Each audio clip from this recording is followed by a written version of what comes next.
Бишкек шаарындагы Ала Тоо 1 конушунан дал ушул 2 кабаттуу үй шашылыш түрдө сатууга коюлду. Үй аябай жакшы үй экен. Жалпы жер аянты 5 сотук, айланасы бүт тосулган, дарбаза курулган, навес курулган, бүт бардык шарты бар. Мына үйдү көрүп турасыздар. Узун туурасы 10го 11, 2 кабат курулган, жашаганга бүт шарты бар. Артында очоккана, склад, кошумча курулуштары менен. Ала Тоо 1 конушу мектепке, мечитке, автобуска аябай жакын. Жогору жагы дагы асфальт көчө, ылдый жагы дагы асфальт көчө, Маймак көчөсү болуп калат. 2 көчөнүн ортосу. Азыр биз жолго чыгып дарегине түшүндүрөбүз. Мына караңыздар, бул Маймак көчөсү, 50 метрде ылдый жагы Димитров көчөсү.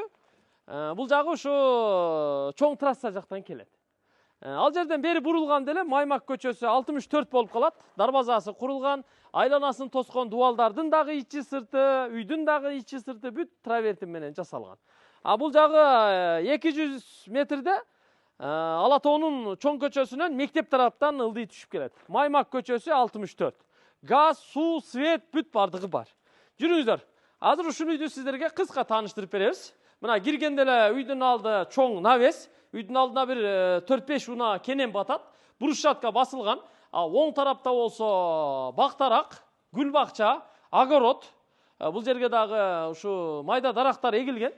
Үйдүн фасады мына травертин менен жасалган. Жылууланган дагы. Биринчи кабаты дубалдын ортосунан пенопласт менен жылууланыптыр. Экинчи кабаты сыртынан жылууланыптыр. Түнкү жарыктары дагы коюлган. Азыр эми ушул үйдү бир катар сиздерге көрсөтүп беребиз. Газ бар, суу бар, свет бар. Анан канализацияны төргө септик жаса, ошо септик жакка түшүрүп коюптур.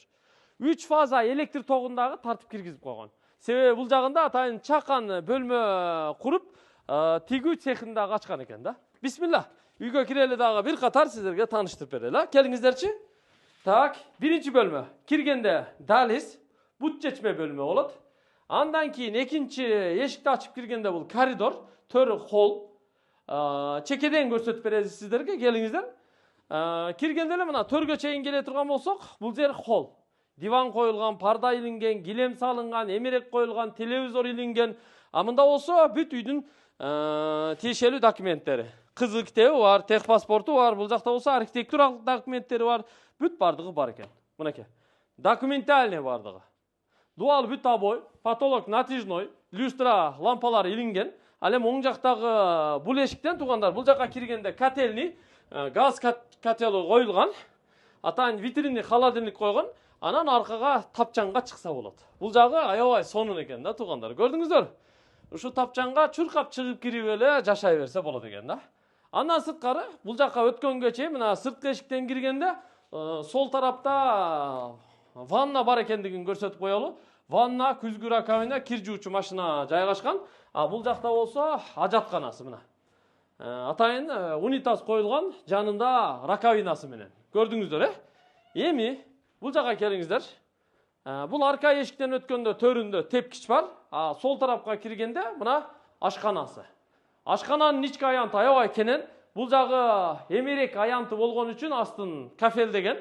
Идиш жуучу жайы, эмереги, вытяжкасы, газ печкасы, калган техникасы бүт бардыгы коюлган. Анан чай иче турган орундугу дагы бул жакта. Кондиционер коюлган. Терезеси мына көчө жакта болгон үчүн туугандар, терезеси да чоң терезе. Отопление радиатору дагы коюлуп тартылган. Ушул эле ашкананын маңдайында биринчи кабаттагы спальный жайгашкан. Мына ата-энелердин бөлмөсү бул. Ата-энелер ушул бөлмөдө чакан, туурасы 3 метр чыгат, узундугу 4,5-5 метр чыгып калат. Терезеси үйдүн арт тарабында. Үйдөгү эмеректер, килемдер бүт бардыгы калат. Келиңиздер, экинчи кабатка чыгалы. Тепкичтин асты кладовка. Тепкич дагы бүт жыгач каражаттарынан апапакай жасалган. Экинчи кабатка чыкканда болгону 3 эле бөлмө бар. Чыгып эле мына чоң эшик турат. Түз кире турган болсок, бул жагы зал. Мейманкана туугандар, мына. Көрдүңүздөр? Мейманкана аябай кенен. Бул жагында көчө жагында терезеси бар, пардасы илинген. Узундугу бир 8 метр, 9 метрдин тегерегинде, туурасы 4 метр. Эки жагында терезеси бар, эмерек коюлган, полуламинат, килем илинген, килем салынган. Потолок мына 2 люстра менен жасалган. Пардалар да бардыгы илинген. Зал экинчи кабатта. Ал эми андан сырткары бул жакта азыркы астындагы кухнянын үстүндө дагы бир бөлмөсү бар. Бул эми спальный. Мынеке. Көчө жакта терезеси бар. Дубалдары бүт обой, полуламинат, потолоктору натяжной, гипсокартон, люстра, кече лампа менен жасалган. Астындагы эле спальныйдын үстүндө дагы бир спальный бар. Ошол эле аянт. Буга да мына эмеректер бардыгы коюлган туугандар.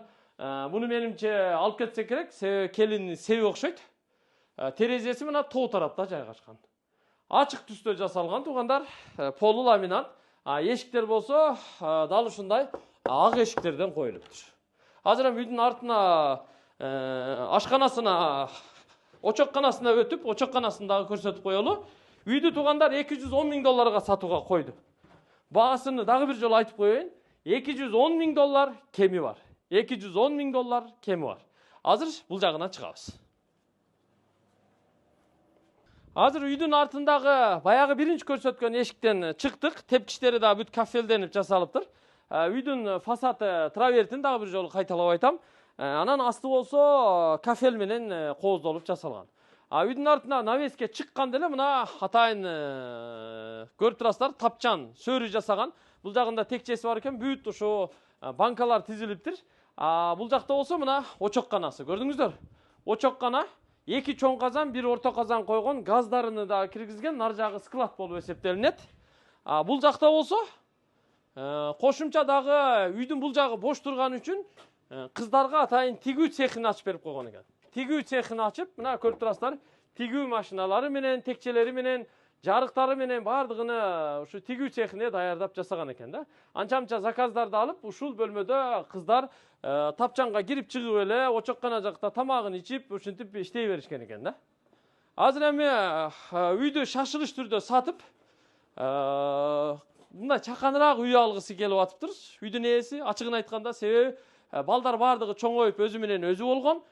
Кыздарды бардыгыны күйөөгө берген, кемпир чал эле калган. Кемпир чалга 2 кабаттуу үй чоңдук кылып атат экен дагы, биз чаканыраак эле бир 3 бөлмөлүү эле бир 4 бөлмөлүү 1 этаж эле чакан үй алалы же шаардан квартира алайлы деген эле максат экен. Же айылга кетебиз деп ушинтип атышат. Бул жакта мына эткана. Мында болсо ушу кошумча инструмент, майда чүйдаларды бүт сактап кое турган, бул жакта кошумча дагы бир бөлмө бар экен. Андан кийин бул жак төрдө болсо сырткы ажатканасы. Үй менен кошуна жактагы дубалдын ортосунда болгону 1 метр аралык бар. Бул жактан бемарал ушу үйдүн артына кирип чыкса боло берет да. Ушул туугандар баарын көрсөттүк, эч нерсе калган жок. Новопавловка айылы Ала Тоо конушу болуп калат бул жер. Ала Тоо 1, Маймак көчөсү 64 да. Бул жакта болсо Ала Тоонун автобус жүргөн чоң жолу бар. Ошондон ылдый 200-300 метр түшүп келесиздер. Алды жагы болсо Димитров көчөсү, түз барып эле Ала Тоонун чоң көчөсүнө кошулуп, анан ылдыйга Денсиябын тагыраагы Кара-Балта Бишкек жолуна түшүп кетет да. Бул жагы мисалы Глобуска, Фрунзеге жакын, бул жагы Ала Тоонун центриндеги темир жолдун ылдый жагындагы мектепке, центрдеги мечитке жакын болуп калат. ФАП деле ушул жакта болуш керек менимче. Жакшы жери коммуникация жакшы экен. Мына көрүп турасыздар, үйдүн ичинен дагы, сыртта огороддон дагы кранттан суу чыгат экен. Газ, суу, свет, септик, электр тогу 3 фазага бүт бардыгы тартылган, даярдалган да. Аласыздар, кирип жашайсыздар туугандар. Бир аз чыдап көрдүңүздөр, мен ыраазычылык билдирем. Үй чындыгында сиздерге сунуштай турган жакшы үй экен. $210,000 кеми бар деди. Бир аз түшүп берет. Менимче бир $200,000 тегерегинде тоголоктоп берет да. Дити ушундай. Сүйлөшөсүздөр, келишесиздер, болду, бүттү. Документтерин сразу госрегистрге барып, госнотариустан өткөрүп берет. Сиздердин атыңыздарга. Акчасын шыр эсептеп бересиздер, болду. Көчүп чыгып кетет. Өздөрүн буюм тайым, кийим кече анчамчы идиш аягын алып кетет, калган бүт калат. Килем, пилем, мына техника дагы эмне, мебель, жебел, кээ бирлерин керек эмесин алып кет десеңиздер, алып кетет. Калтыра турганын калтырып кетет, эми ал жагын өзүңүздөр келишип аласыздар.